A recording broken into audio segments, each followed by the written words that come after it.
सांसद प्रतिभा सिंह ने मंडी में जिला समन्वय एवं निगरानी समिति दिशा की बैठक की अध्यक्षता करते हुए अधिकारियों को जनता के हितों के कार्यों को प्राथमिकता पर करने के निर्देश दिए हैं। उन्होंने कहा कि अधिकारी लोगों की समस्याओं को समझें और उनके समाधान के लिए काम करें, जहां कमियां हैं उन्हें दूर करें। उन्होंने बैठक में विभिन्न केंद्रीय योजनाओं के कार्यान्वयन की समीक्षा करते हुए अधिकारियों का आवश्यक मार्गदर्शन किया। उन्होंने विभागों के कई केंद्रीय योजनाओं में भारत सरकार से बजट न मिलने के मामले तुरंत उनके ध्यान में लाने को कहा। उन्होंने कहा कि वे इसमें केंद्र सरकार से मामला उठाएंगी। उन्होंने कहा कि मंडी जिले में सड़कों की मजबूती को लेकर काम किया जा रहा है। जिले में प्रधानमंत्री ग्राम सड़क योजना 3 में सड़कों के स्तरों उन्नयन कार्यों पर 215 करोड़ रुपए खर्च किए जाएंगे। सांसद ने कहा कि इसके अलावा लोक निर्माण विभाग की मदद से कटोला कमांद वजौरा सड़क के सुधार कार्यों पर 12.62 करोड़ रुपए और पंडो चैलचौक सड़क की मजबूती पर 12.87 करोड़ रुपए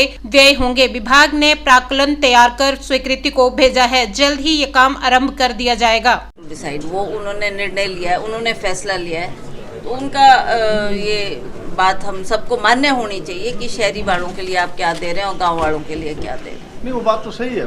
पर उनको 2 विषयों में जो है शहर में नक्शा पास नहीं करते, ना नगर निगम करेगा ना टाउन प्लानिंग करेगा। चलो let's see how we work it out, क्या कितनी उसमें एडिशन और सब्ट्रैक्शन करने की जरूरत है वो की जाएगी। रंग क्षेत्र का दौरा रखा था, कल भी मैं परसों भी मैं रंग क्षेत्र में थी और कल का भी मेरा दौरा उन एरियाज़ में जहाँ मुझे जाना था मैं नहीं जा पाई, और बरसात के बाद जो नुकसान हुआ उसका जायज़ा लेने के लिए भी मुझे उन क्षेत्रों में जाकर दौरा करना था। तो मैं उसी संदर्भ में मैंने ये मंडी का दौरा रखा ताकि हमारी दिशा कमेटी की भी मीटिंग जो ड्यू थी उसको भी आज चेयर करना था और उसके अलावा लोगों से भी मिलना था। पीछे बरसात के कारण बहुत सारा समय हमारा नष्ट हुआ, हम आना जाना नहीं कर पाए, लोगों की समस्या नहीं सुन पाए और उसका समाधान भी नहीं कर पाए क्योंकि निरंतर हिमाचल प्रदेश में बारिश होती रही। अब थोड़ा ये थमी है तो अब हमने ये कार्यक्रम दोबारा से शुरू किया।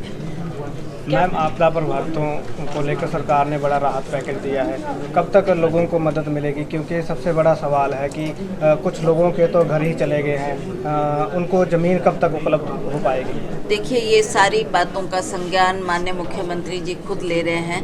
उन्होंने इसके बारे में चर्चा भी की है, बैठक भी की है, सभी अधिकारी वर्ग को भी बुलाकर उन्होंने निर्देश दिए हैं और हमें बहुत खुशी है कि उन्होंने ये आपदा के लिए 4,500 करोड़ रुपए की धनराशि जो रिलीज़ की है, उससे मैं समझती हूँ कि जो लोग प्रभावित हुए हैं, जिनकी ज़मीन चली गई, जिनके घर टूट गए, जिनकी कितने लोगों की जानें चली गई, 450 लोगों की जानें चली गई। उसके अलावा हमारी भेड़ बकरियां जो मलबे में दब गई, उनके पशु उसमें दब गए, उसके लिए भी इस राहत कोष से पैसा दिया जाएगा। ये काम हो रहा है और सीएम साहब ने खुद डायरेक्शन दिया है, खुद विभाग को बोला है कि आप इनको इनकी लिस्टें बनाएं और जो जो तहसीलदार और पटवारी रिपोर्ट दे रहे हैं उसके मुताबिक उन सभी को, चाहे वो मकान की बात है, चाहे ज़मीन की बात है, चाहे नुकसान की बात है, उसका जायज़ा भी ले और जो सीएम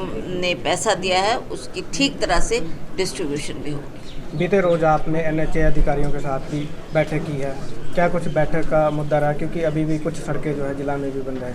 देखिए, आप जानते हैं कि ये पिछली बाढ़ ने हमारे नेशनल हाईवेज़ को भी बहुत बुरी तरह से डैमेज किया, चाहे वो कुल्लू टू मनाली, चाहे कुल्लू टू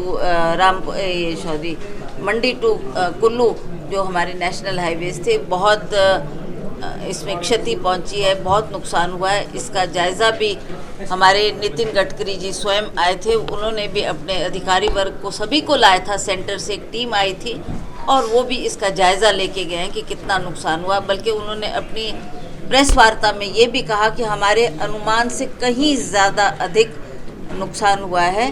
तो उन्होंने अपने विभाग को निर्देश दिए कि तुरंत इसमें काम आप शुरू करें और जल्दी से जल्दी आप इसको रिस्टोर करने का प्रयास करें ताकि लोगों को आवागमन में कोई दिक्कत ना आए। जहाँ तक ये मंडी टू कुल्लू वाली नेशनल हाईवे है, ये क्योंकि इतनी डैमेज हो गई है तो इसके काम के लिए जो आदेश दिए हैं कि आप इसका रेस्टोरेशन काम शुरू करें, उसके लिए हमने एक बाईपास जो वो कटौला वाला रास्ता है उसको चालू किया है, ताकि उस पर छोटी गाड़ियां चल सके, लोगों का आना जाना हो सके, और जो काम कर रहे हैं नेशनल हाईवे पर उनको भी कोई दिक्कत ना आए। अदरवाइज़ वो काम उनका डिले हो जाएगा और दिक्कतें आ जाएगी अगर हमारी गाड़ियाँ का आवागमन वहाँ से हुआ। तो उसके लिए हमने वो वाला रूट चिन्हित किया है, ताकि ये काम नेशनल हाईवे वालों के बाधित ना हो और ये काम अच्छी तरह से मुख्यमंत्री जी